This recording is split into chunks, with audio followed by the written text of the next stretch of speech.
Thanks everyone for being here. I feel like I'm vibrating after the talks of today, of the past few days.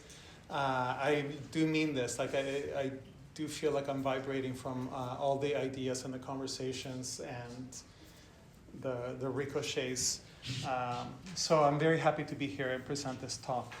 I'll start by saying that I want to talk about red thoughts. Not thoughts about things that are red, nor thoughts about the color red. I want to think thoughts that are themselves red. What does it mean to think red thoughts? I don't know the answer to this. All I knew as I was writing my presentation weeks before being present in front of you today is that I'm trying to stay close to something called red thoughts. I write only knowing that I may fail to stay close to it, that I may stray away from the gravitational pull of this thing which I'm trying to write. And this knowledge of failure makes me sweat with nerves. I'll begin my talk today with a brief anecdote. A few years ago, I had a conversation with two friends who were both aged in their 30s. And I should add that I was then, as I am now, in my 50s. During our conversation, I recall observing that people of their generation didn't seem to dance. Scandalized, my friends replied, "Of course we dance," which was not an unreasonable response, since we had often enjoyed dancing together in the past. "Yes," I said, conceding to this fact. "Of course I know that you dance. But let me ask, do you sweat?" My friends looked at each other, smiled, and said, "Nah, we don't sweat." So I tell this story of a rather innocuous conversation in order to raise some questions to initiate my talk here today. What does it mean to dance without sweating? What does it mean to dance, if I may put it this way, to dance without putting your body into it? Let me adopt a term used in the world of finance in which people speak of ensuring that lenders have more skin in the game. People speak in this way, for example, when talking about banks and the need to do proper risk assessments prior to approving loans. This is especially significant in situations where governments have decided that private banks are too important to fail, and so will be bailed out with public funds in the event that their loans turn sour. In this case, having skin in the game means being affected financially whenever you lend money to someone. Government guarantees that their bad loans won't hurt them means that banks have been alleviated of something. They no longer have skin in the game. They no longer have skin in their own decisions, which means that they've been shielded from the consequences of their actions. To have skin in the game is to have incurred a risk in your involvement with something. Your involvement in things always carries a risk. We call this risk our skin in the game, which is the direct impact that the things we encounter have upon us. Things impact us, and this is risky. Here's an image of an artwork I made titled, "What Can the Body Do in All Directions?" It consists of a mannequin wearing a hoodie made of textile printed with an image of red meat, raw flesh that lies beneath the skin. The mannequin is running at a point when it is about to impact and be impacted by the wall towards which it runs. The artwork has something to do with being directly involved with things. Involvement understood here as having the quality of a collision. The risk of being hurt by walls, of colliding with the architecture of the world that we inhabit. What does it mean to dance without having any skin in the game? To dance without sweating? To dance in the mode of detachment from what your body is doing? A detached involvement in your own dancing in order to avoid the risk of sweating. The risk of looking messy on the dance floor. So this is the risk of the gaze of others. And to avoid the risk of asking yourself tomorrow, what the hell came over me last night? So this is the risk to your own self-image.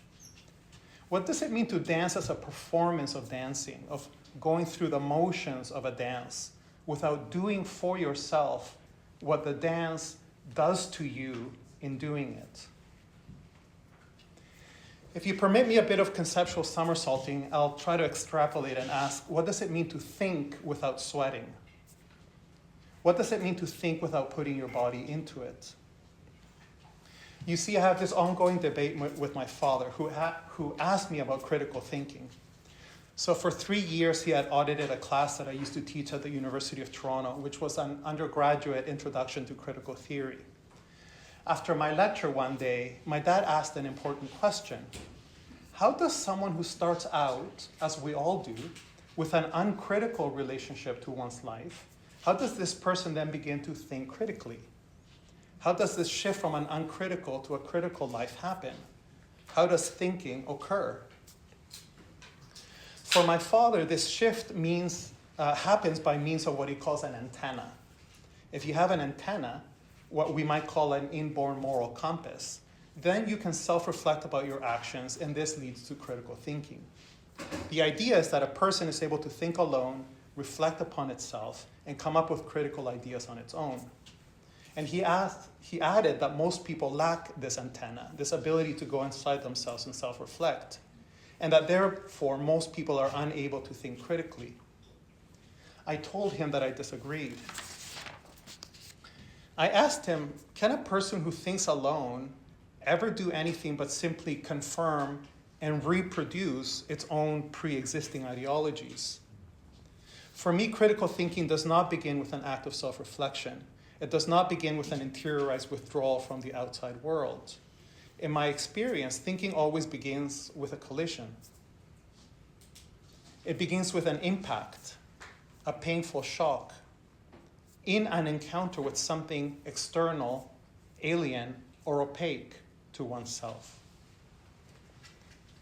Quite different from notions of self-contemplation, thinking, I believe, is a very specific kind of activity that is shocked into being. At the risk of opening a can of worms, I know I'm in a room full of philosophers and even Hegel scholars, I'm going to venture to say that my father's idea of an inborn antenna reminds me of Hegel's description of the beautiful soul. I'm not speaking as a scholar, so please take what I say with a grain of salt. But my point is that this notion of an inborn antenna that enables self-contemplation has something of the fleeing into the self, which Hegel ascribes to the beautiful soul. So this is a quote. The beautiful soul lives in dread of besmirching the splendor of its inner being by action and an existence. And in order to preserve the purity of its heart, it flees from contact with the actual world and persists in its self-willed impotence to renounce the self, which is reduced to the extreme of ultimate abstraction. The image here is of a person who seeks to preserve their moral purity by disembodying itself and withdrawing from the world. By refusing to get involved, it becomes like a soul without a body, since a body must always commit and be located in one place and not another. In refusing to take sides, the beautiful soul sees itself as being uncorrupted by the failings of others, who, in their dealing with the real world, must always make uncomfortable compromises and enjoy only partial successes. That is to say, successes that are also tinged by failures. This fear of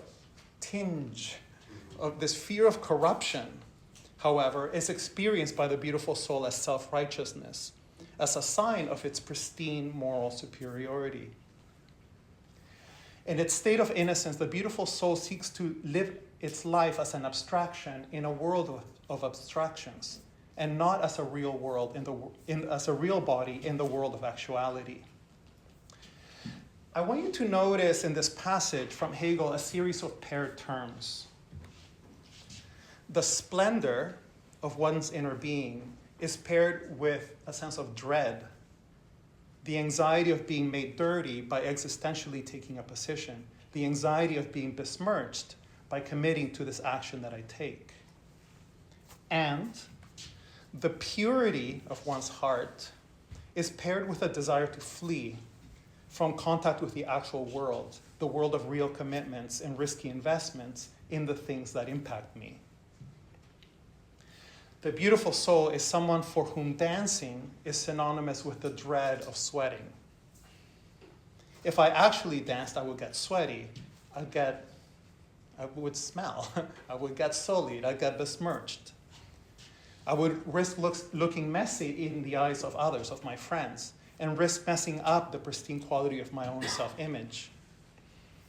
To dance with the possibility of sweating means to risk messing with the ideologies that sustain my image as the self or the soul that I am.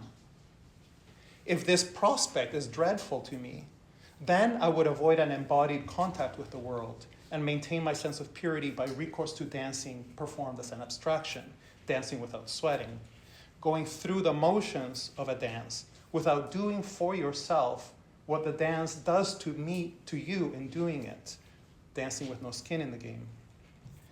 If it's possible to dance without sweating, to dance without putting your body into it, is it then possible to think without sweating? To think as a performance of thinking with no skin in the game? And this reminds me of David Morris's presentation when he talked about Merleau-Ponty and saying that Cézanne's doubt is better than Descartes' doubt, because Cézanne was sweating when he was doubting. You know, I found that moment very relevant to the things I'm trying to talk about here. If it's possible to think without sweating, let me suggest that there are then two types of thought. What I'll call a white thought of beautiful souls in splendid detachment from the act of thinking, and what I'll call a red thought of bodies thinking in the heat of the moment. So two types of thought then, white thoughts and red thoughts. This reminds me of lines from a poem by Dionne Brand. In her poem, Nomenclature for the Time Being of 2022, Brand writes about what I'm calling the white thought of the beautiful souls who live at the center of empire. And she writes this from the perspective of the red thought of someone who lives close to the raw edges of it. She writes, the beautiful innocence of those who live at the center of empire, their wonderful smiles, their sweet delight, and their singular creation of the word hope when I am actually dying. But now we enjoy them, their sweetness, their love of us. We envy their cuisine, their insouciance. No, truly, I am not being facetious. I am honest in my lovely amazement. It is like candy marbling in the mouth.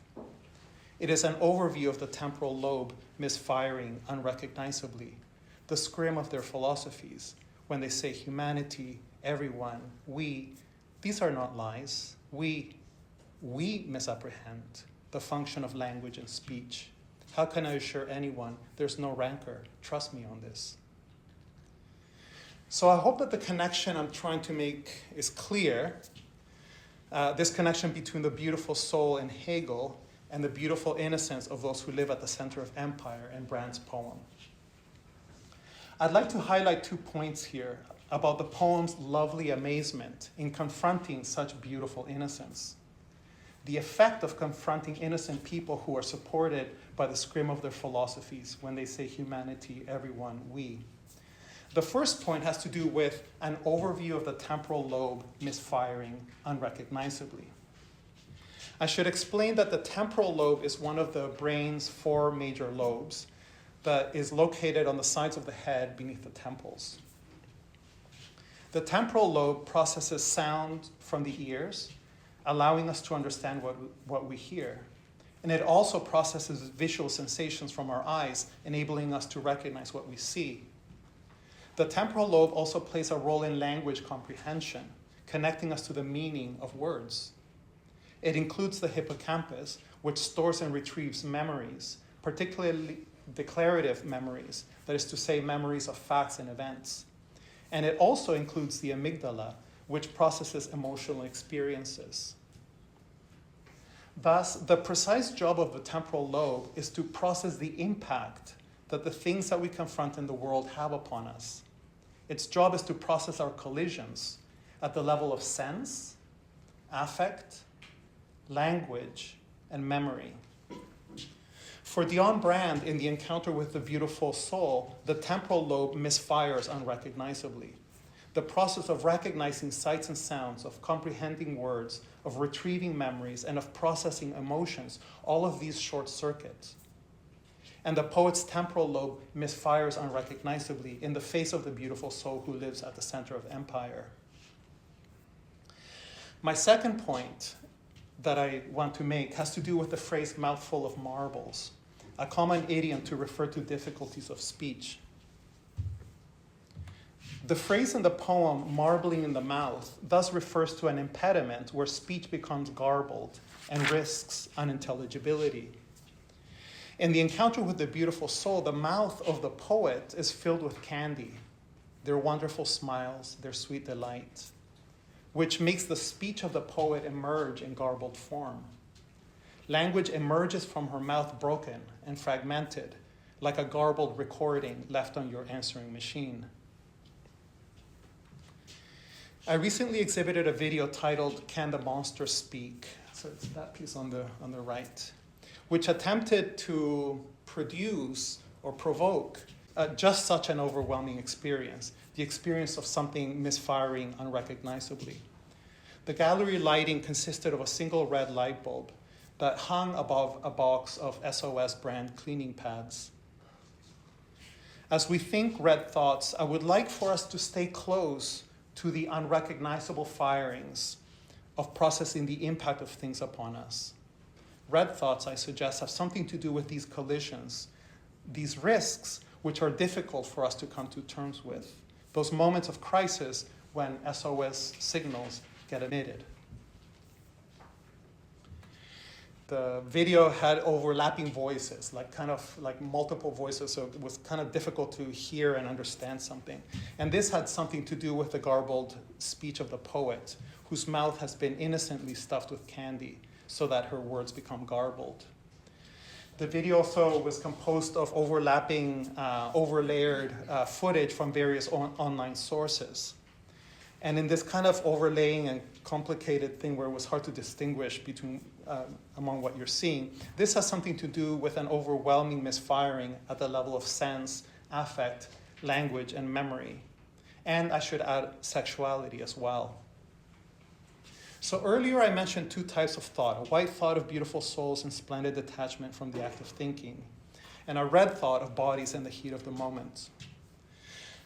I'll tell a story. In 2002, I was living in Kensington Market, a Toronto neighborhood that's known for its bounty of international grocery shops and food joints.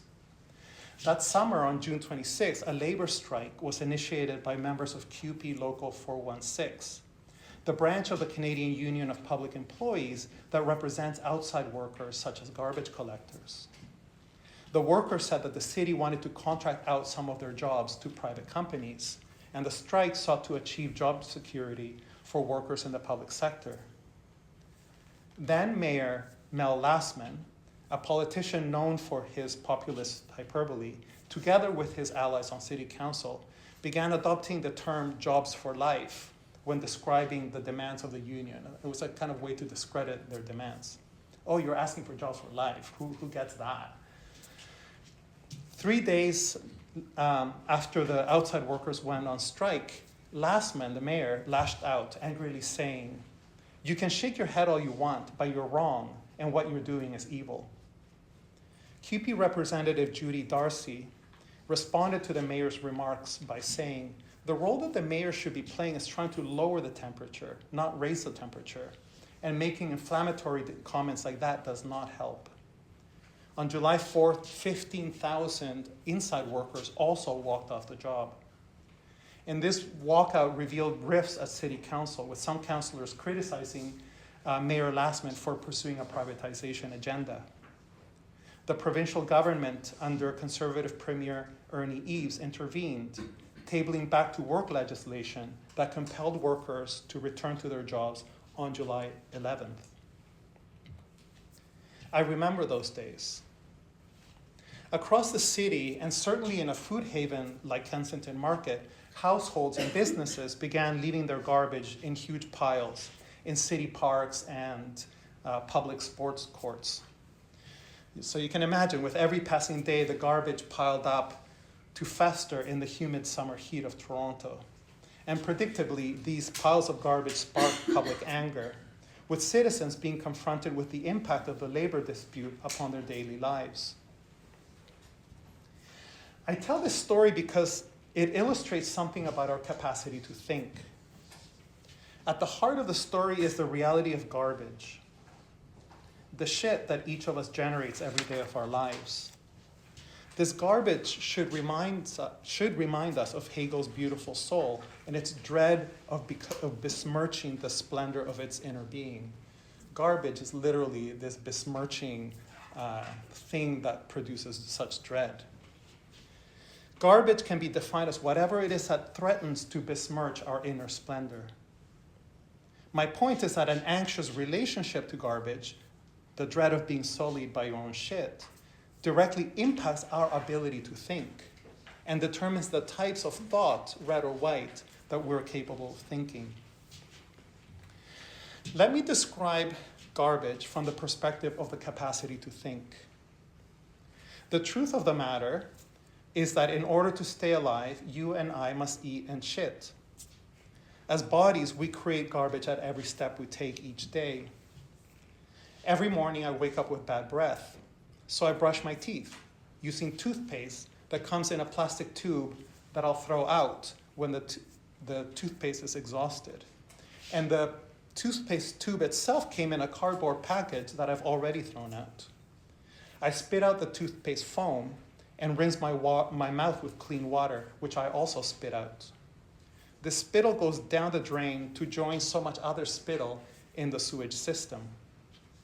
With minty breath now, I am now ready for coffee, which comes in a bag that I'll throw out when I have used up all the coffee.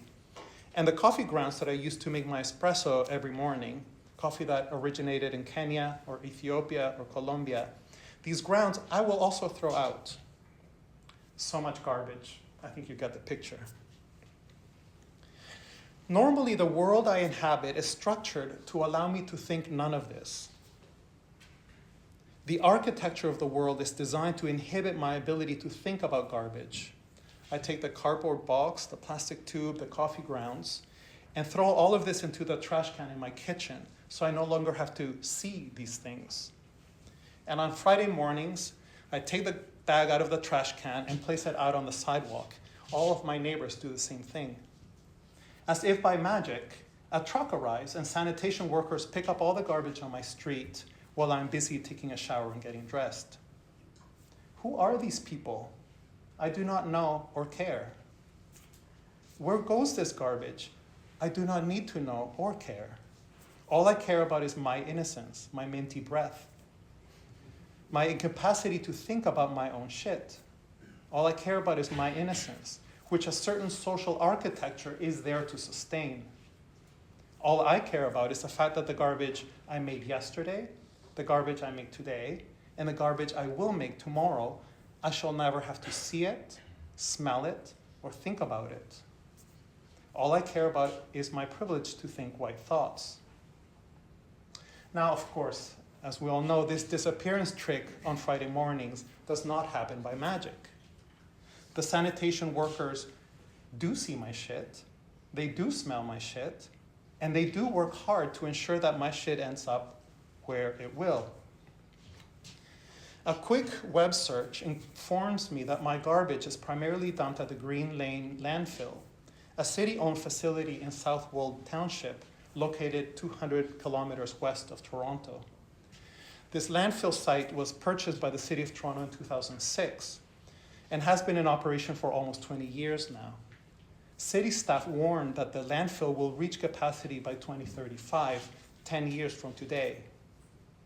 So now I know that the 5,000 people who live in Southwold on the north shore of Lake Erie are stuck with the garbage that I dread seeing, smelling, or thinking about.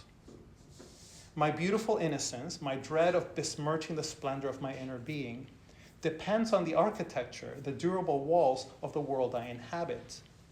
This world is structured in such a way that my own thinking about the garbage I make is a process I never have to enact, because that process of thinking has been outsourced onto people who live 200 kilometers west of where I live. And it's been outsourced onto workers whose livelihoods the politicians I elect consistently try to render even more precarious. It is this very structure of the world of innocence that the garbage strike reveals. The festering mounds of stinking garbage disrupt something. They shatter the normalized innocence of the world I inhabit.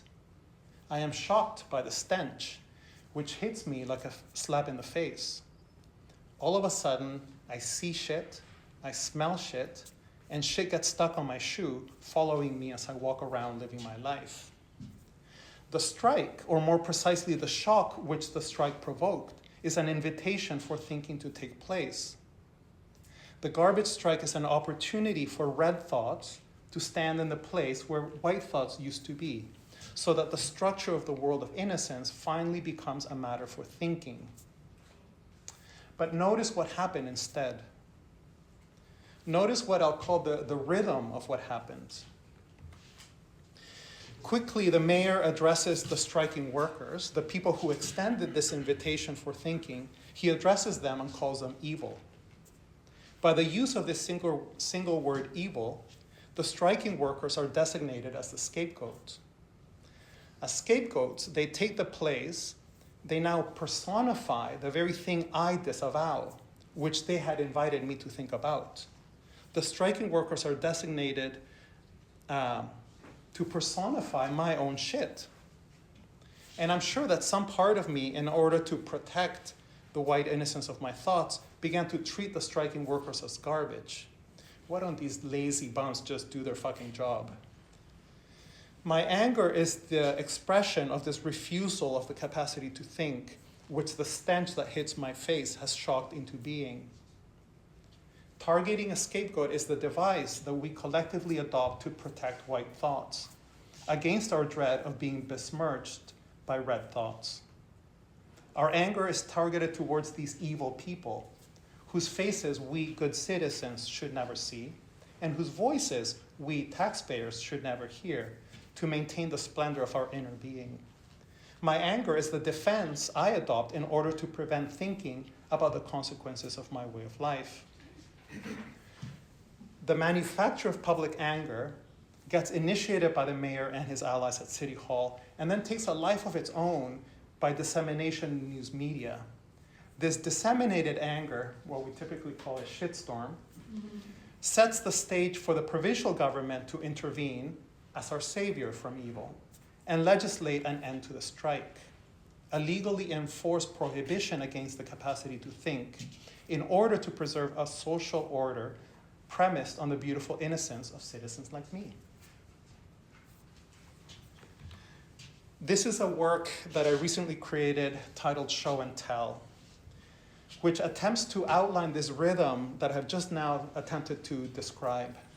The work consists of it's a series of 4 telegrams containing 4 stanzas that together constitute a single poem. So I'm going to read out the poem.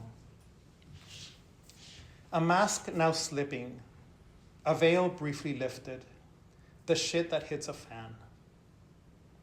Shut up, move along, nothing to see, go home. A spell that is sung and spoken. The old, he said, will die. The young will soon forget. A shadow that has no feet. What remains comes to a head. Whistles blow, fireflies glow, the dust that does not settle. I'll now describe what I understand to be the rhythm of the poem. Show and Tell, this piece, begins with the shock of a revelation, a first opening to something at the moment when a veil is lifted and the shit hits the fan. The poem continues with the legally enforced prohibition, move along, nothing to see, a first closing of what has just now been opened, which is mandated in the voice of a police officer telling us to disavow what we had just seen behind the mask. This disavowal inaugurates what we typically call an elephant in the room, a disavowed presence that in the disavowal now becomes an absence. This is followed in the poem by a historical reference, in this case the words of Israel's first prime minister, David Ben-Gurion, who in 1949 reportedly said, "We must do everything to ensure the Palestinians never do return. The old will die and the young will forget." So this is the moment when disavowal threatens to totalize itself, when we're persuaded to believe that there had never been an elephant at all, because those old enough to have glimpsed the elephant will have died, and those too young to have known about it will therefore have forgotten. The closure then threatens to become total, hegemonic, never to be reopened.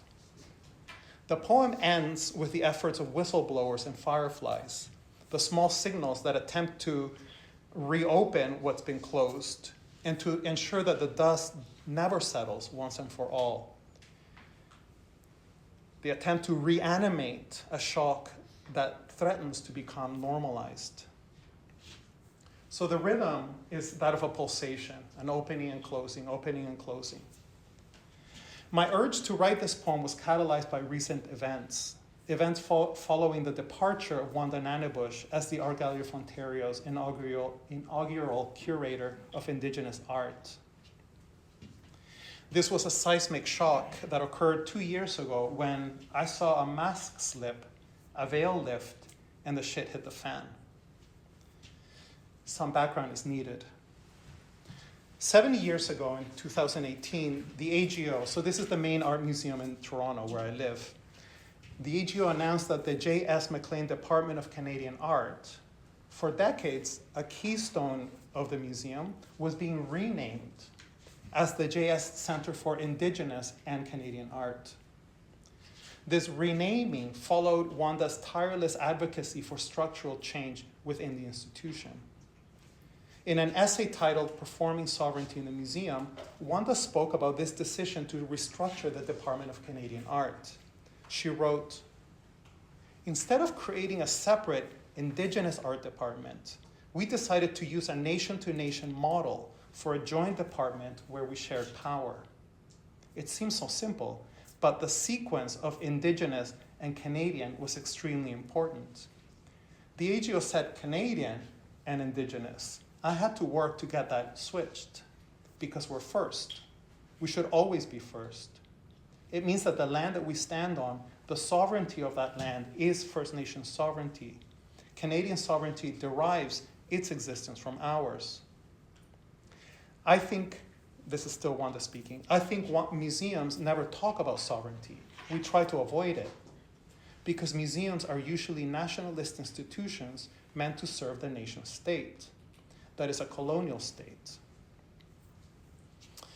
All right, so fast forward 5 years, and Wanda Nanabush and her colleague Georgiana O'Learick, she's the curator of Canadian art, were awarded the 2023 Toronto Book Award for their catalog Moving the Museum. Documenting half a decade of activity by this new Centre of Indigenous and Canadian Art, the Book Award jury stated that the publication kicks the colonial gaze to the curb. But the colonial gaze kicked back. Barely a month after receiving the award for this book, on November 16, 2023, the AGO announced the sudden departure, so this is the museum's preferred euphemism, of Wanda Nanabush from the institution after 70 years on the job. When I heard this, I knew it made no sense. And just 4 days later, whistleblowers leaked an email that linked her departure to attacks by people, including Sarah Angel, who was then a member of the AGO's Committee for Indigenous and Canadian Art, people who represented themselves as affiliates to something called the Israel Museums in Arts Canada, IMAC. The leaked IMAC email had been addressed to AGO Director Stefan Jost, Wanda's boss, and thus threatened her employment and livelihood. This rapid turn of events came as an earthquake. What follows is a matter of public record, so I'm not going to get into the nitty-gritty. But if you're curious, this article by Jason McBride that was published in Walrus magazine does an excellent job of outlining some of the twists and turns of events. But I'll share a story of a mask slipping and a veil briefly lifting. So for 9 years, I had also served as a volunteer at the AGO's Indigenous and Canadian Curatorial Committee. And Sarah Angel, she's a publisher who heads the Arts Canada Institute, also volunteered with me in this committee. Anonymous whistleblowers had leaked the IMAC email that she had co-authored, which attacked Wanda Nanabush for having dared to speak about Palestine. By this action, these whistleblowers invited us to think about the causes of Wanda's abrupt departure from her job, especially after having achieved so much. I mean, she rocks, like she accomplished so much. In the context of existing non-disclosure agreements, the leaked email was an invitation for red thoughts to stand in the place where white thoughts are normally located and legally enforced. An invitation for the structure of the world of innocence to become a matter for thinking. I remember attending the first committee meeting after the shit hit the fan. You can imagine, like, once these leaked emails were exposed, the institution went on meltdown, and they kept postponing the planned meetings. Anyway, months later, finally we had our first meeting after this. I sat at a long boardroom table with dozens of fellow committee members, many of whom I'd worked with for years. The people of color in the committee, few as they were in any case, they were all gone. The very few Indigenous and Inuit staff in the entire organization, they were all gone. And my heart sank. I was staring at the table and I could literally see an elephant in the room. I could see, this is not a metaphor, like I could see the people who were no longer sitting there. An absence screaming in my ears. And when John just spoke about the authoritative voice, I understood that as this kind of scream in my ears. This authoritative voice that I couldn't not hear. He spoke about it in relation to the unhappy consciousness, and I think this is extremely interesting. Members of the museum's leadership team spoke to our committee about a crisis in the institution. They told us about their decision to hire a crisis consultancy firm and their attempts to contain the situation. At the end of their presentation, they asked for questions or comments. My heart raced, and I took a deep breath, and I raised my hand to speak about what I was seeing and hearing, and immediately I was shut down by the museum's director. My heart racing, I raised my hand again, and I was shut down by the board president. I looked around me, and all of the committee members sat in polite silence. I waited, and no one said a word. And for the first time, I saw whiteness. Everyone, it seemed to me, had chosen to avoid thinking the collision they called a crisis, that was impacting them with such force. Earlier, I mentioned two types of thought, white thought and red thought. In saying white, of course, I'm adopting a term that immediately lends itself to racialization. I want to be very clear. When I say white thought, I am not referring to the identity of white people. Although when I say white thoughts, my reference to whiteness is not nothing. The psychoanalyst Agvi Sakatopoulou once provided a very useful definition of whiteness, and this is the definition I want to use here. Sakatopoulou pulled whiteness away from notions of identity, where whiteness is normally located, in order for this term to refer to a certain logic. She defined whiteness as follows. Whiteness certainly doesn't stand for skin pigment or history. It stands for a certain set of hegemonic logics that affiliate themselves with or aspire to being affiliated with dominant structures. Your skin pigment, in other words, and your history do not determine your whiteness. Rather, whiteness stands for a certain hegemonic logic in which you and I, any of us, aspire to affiliate ourselves with dominant structures by means of our polite and silent acquiescence, by means of our wonderful smiles, our sweet delight, this candy that's marbling in the poet's mouth. Our whiteness indicates the affiliations with dominance to which you and I might aspire. And I remember this morning, Kristen and Anna's presentation, they provided a quote from Audre Lorde, where Audre Lorde talked about that piece of the oppressor which is planted deep within each of us. And I think that's another way to describe what Sakatopoulou is calling whiteness, right? This logic that seeks to affiliate with itself with a certain structure. The point I'm trying to make is that our capacity for thinking is always bound up with a logic of dominance.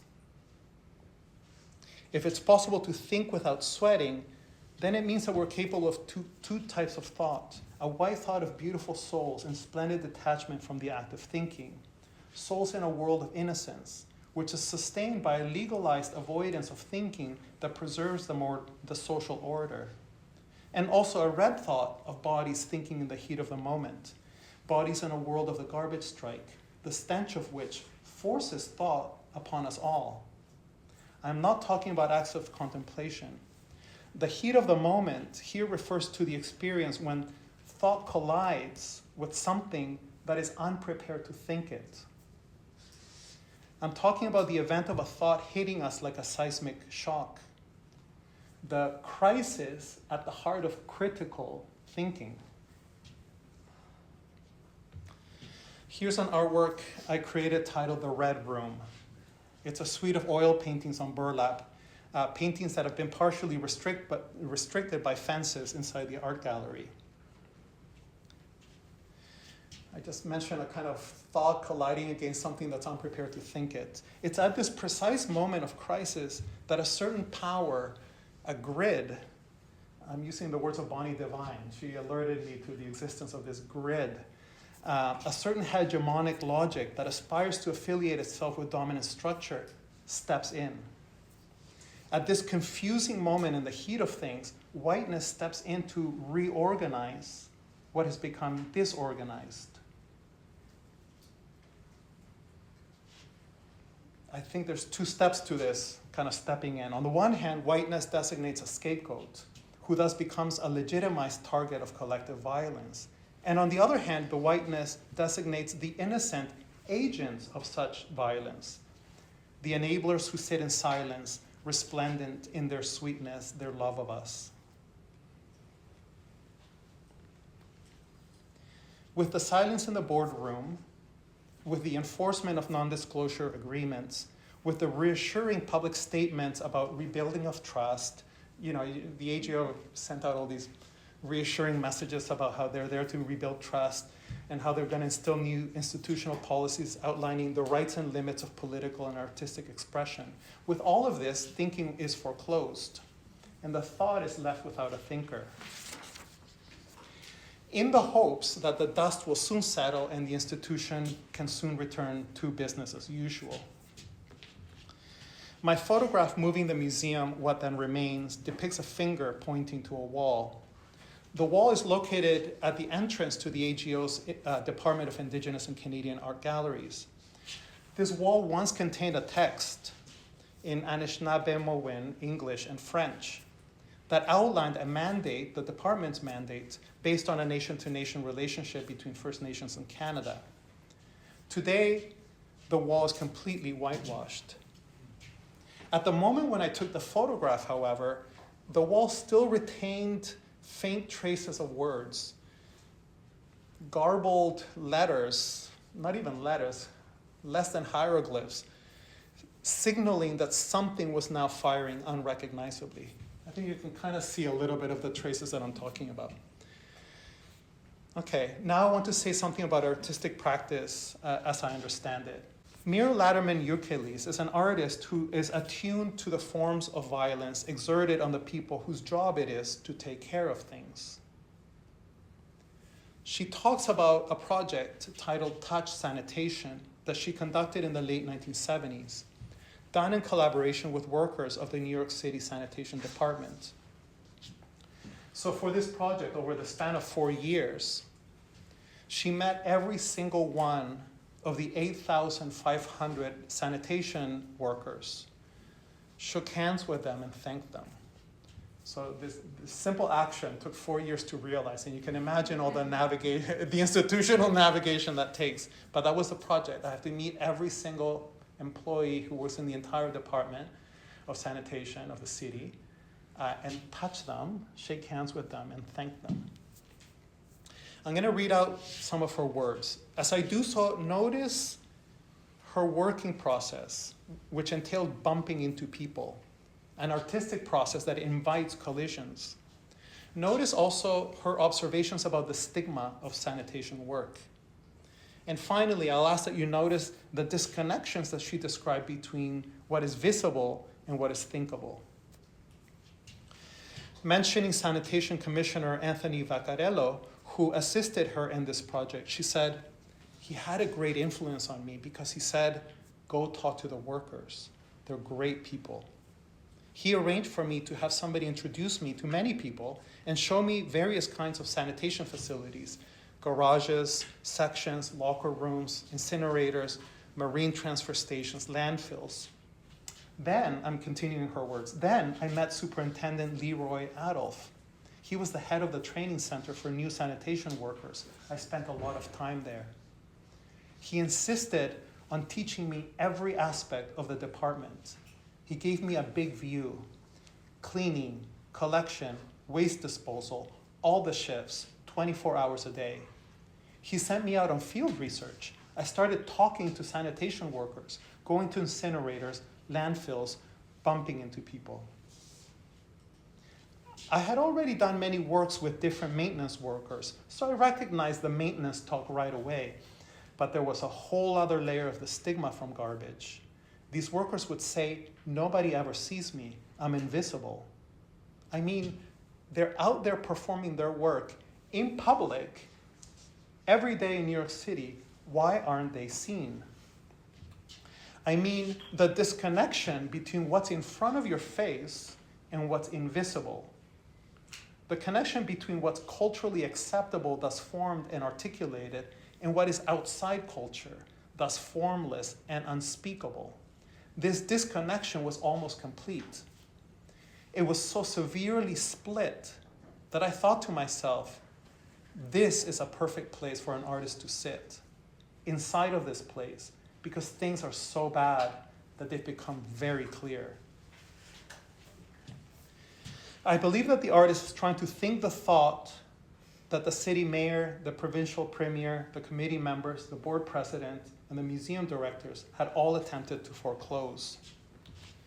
By bumping into people, by connecting what's in front of your face with what's invisible, by connecting what's culturally acceptable with what remains formless and unspeakable, the artist was trying to develop ways to think the thought that had been left without a thinker. What is this thought? Where precisely is it? Is the thought in here, in the artist's mind or in her soul? Or is the thought out there in the world? In my description of the garbage strike, the thought had something to do with piles of garbage in the street. The stench of it linked with labor relations, which we cannot see or smell, but which we can keenly feel if we have ever experienced precarity. The stench also linked with a thing called privatization, which I think few of us seem to understand really, although we sense the effects of it around us. These various elements combine as thoughts searching for thinkers. These various elements glom together. The invisible politics links or gloms with the perceptible stench. The things we don't understand in society, in politics, and economics link and glom with the goo that's sticking to my shoe, in concatenations that could have become the raw material for the process of thinking to chew upon. A process of thinking that was in the final tally preempted, by the legal machinations of the politics of the day. I'm compelled to ask, where did these thoughts go? These lonely, forlorn pre-thoughts, or I don't know what to call them, which were left without a thinker. I'm reminded of something that Wittgenstein once wrote. One of the most dangerous ideas is the idea that we think with or in our heads. The idea of a process in the head, in a completely enclosed space, makes thinking something occult. Thinking takes place in the head really means only the head is connected with thinking. Of course, one also says, I think with my pen. And this localization is at least as good. How scandalous. And I love how he says, of course, because I mean, who says that? But I think he's being scandalous. That's the sense I get. The problem for Wittgenstein is a problem of localization. Where is the thinking taking place? Is the thought located closer to the head that is doing the thinking, as common sense ideology dictates? Or is the thought located closer to the pen or the computer keyboard that is doing the writing? A counterintuitive possibility. I really do think with my pen, he said, for my head often knows nothing of what my hand is writing. This counterintuitive observation resonates with a story about Brian Massumi. Brian Massumi is a theorist who's really well known for affect theory. And there's a story about him and his son Jesse. I tell it because I think it might help us to think about Wittgenstein's question of localization. So one day Jesse fell. And Brian asked his son, where does it hurt? The boy pointed not to his body, but to the ground where he had fallen. This allows Massumi to say a few things about something that he calls the emergent field of immediation, which constitutes the event of the fall. The example of the knee and the ground is a really good one. This is Brian Massumi speaking. When I asked my son Jesse where it hurt, and he pointed at the ground, he wasn't just pointing to a place, he was pointing to the event. At that age, children haven't yet learned to locate the pain in the conventional way, as a feeling separate from the event. The event has factors that we later come to locate as out there as well as in here. But at the emergent level of immediation, the pain is the thing that spans that difference between out there and in here. So notice the distinction that Massumi is trying to make between an event at the emergent level of immediation, an event in the heat of the moment, that's the term I've been using. The distinction between an event in the heat of the moment and the account of this event that comes after the fact. After the fact, we conventionally distinguish between the floor located out there and the feeling located in here in the knee. At the event of the collision itself, however, at what I'm naively calling the quantum level of the heat of the moment, I'm trying to grasp for language for this thing. At this kind of less than microscopic, like a subatomic level of the heat of the moment, these locations, that thing over there, this thing over here, are entangled because the pain, the event of pain spans the difference between these 2 points. At that level, at the emergent level of mediation, its significance is also not entirely defined. No child can ignore the hurt, so it immediately comes with a significance. But how much? What kind of significance does this hurt have? Is it the kind of hurt that is acceptable to cry about? The child will often look to the parent for a cue before following up on the pain with a cry. And I've seen this happen, and maybe some of you have seen this too, happen between children and their parents. So the child falls, knee meets ground, and experiences a shock that cannot be ignored. The shock, it could be a colleague who's lost their job, and that meets a leaked email. A pile of stinking garbage meets a politician raising the temperature, another shock. This shock immediately comes with significance, but we don't know how much or what kind of significance it has. Sometimes the child will look to the parent to frame this significance of uncertain meaning. The parent might look agitated and anxious, and you'll see that the child starts to cry. Or the parent might look concerned, but not really worried because the child is not in any danger. And the child might just get up and brush it off. Or the parent might crack a smile, and the child could even giggle at the silliness of the situation. We've already seen this process of framing at work when the mayor called the stinking workers evil and unleashed a round of hostility targeting a scapegoated population. As Masumi tells us, this process of framing the significance of an event that comes with uncertain significance, this process of framing is something that's taught and learned.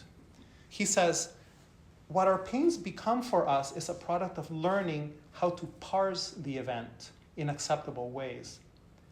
But the event itself never entirely loses its relational trans-individual span.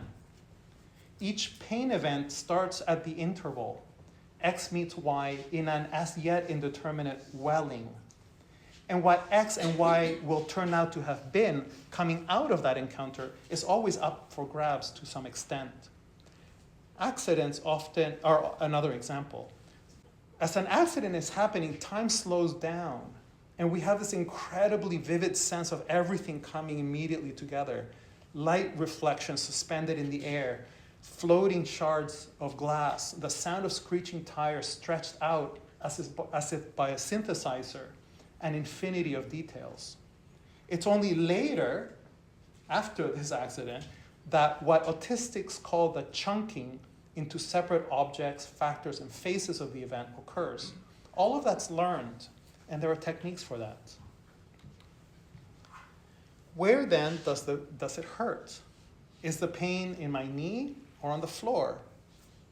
To point at the floor, or at the wall for that matter, is to indicate that the pain is an event where the shock of a collision took place.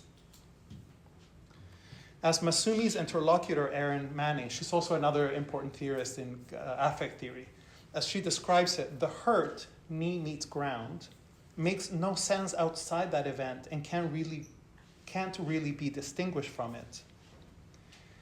It, knee meets ground, is a resonant ecology that has pain as its time signature, but lives somewhere between body and world. Where is the event? Where is the thought of the event? As a child, I might think the collision event by pointing to the floor as the scene of the event. As an adult, however, I have been taught to format or frame the collision event in the mode of the self-enclosed subject. Habitually formatting the collision event in accordance with learned patterns, I think of it as the painful sensation in my knee, independent or disentangled from the floor. But from the perspective of the collision event itself, the truth of the thought is in the place where habituated thinking is not. During the strike event in Toronto, where's the scene of the collision? Stench meets nose. Is this collision, stench meets nose, in the stinking piles in Bellevue Park across from my apartment in Kensington Market? Or is the collision right here somehow entangled with other places, including the Premier's office in the Ontario Legislative Building at Queen's Park? My point is that the truth of the collision, the stench that hits me right here in this place, is somehow entangled with the place where the stinking garbage is not. As Mira Latterman Ukele's reminded us, what's in front of your face is linked with what's invisible. What's culturally acceptable and thus formed is linked with what is outside culture, thus formless.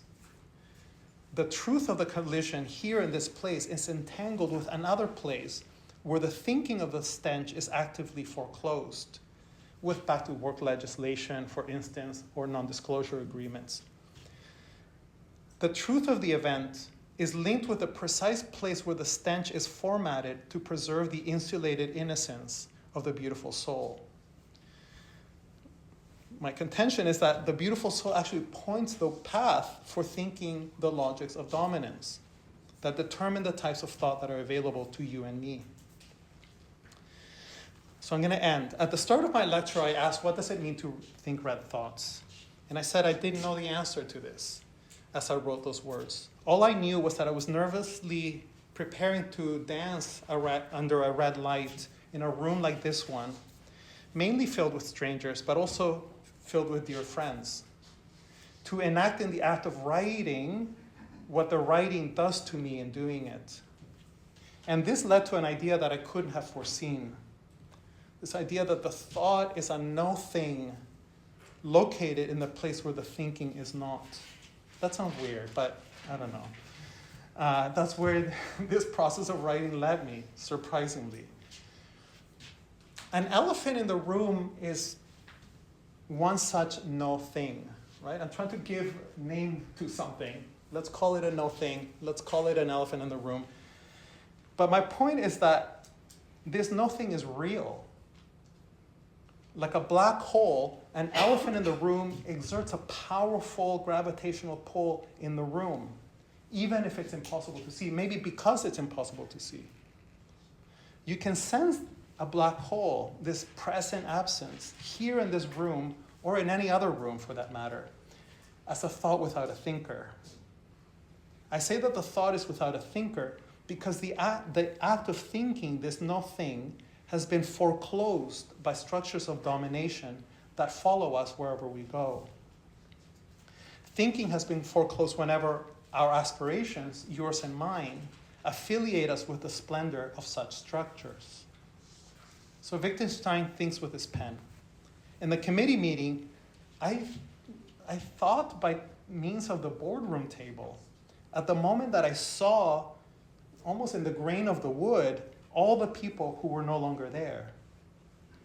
The visible wood grain of the boardroom table suddenly became entangled for me with the invisibility of all those people.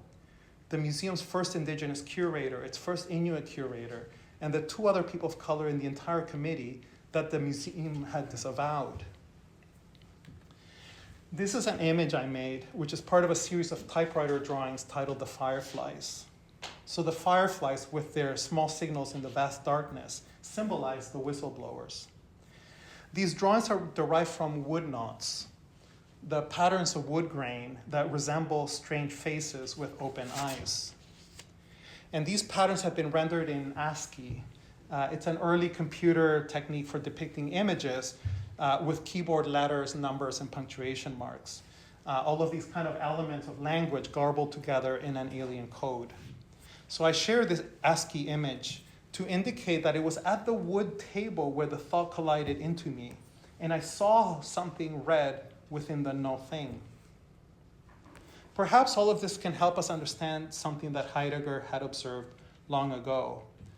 The sense that we never come to thoughts, they come to us. That is the proper hour of discourse. And I grasped this observation of Heidegger's in connection to my dad's notion of an antenna. So this is a still image from my video installation, Can the Monster Speak?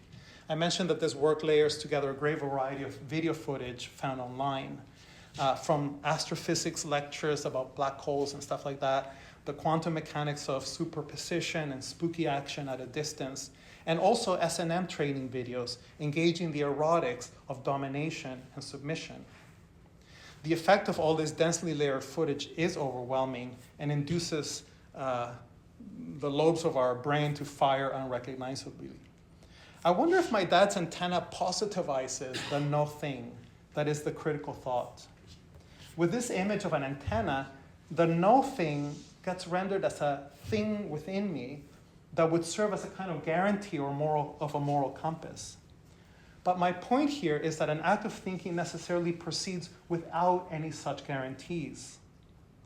Critical thinking is thinking enacted in the heat of the moment of crisis. Thinking enacted as closely as possible to the event, at the emergent point that we every day call an emergency, right? Which is another way of saying that such thinking is always risky.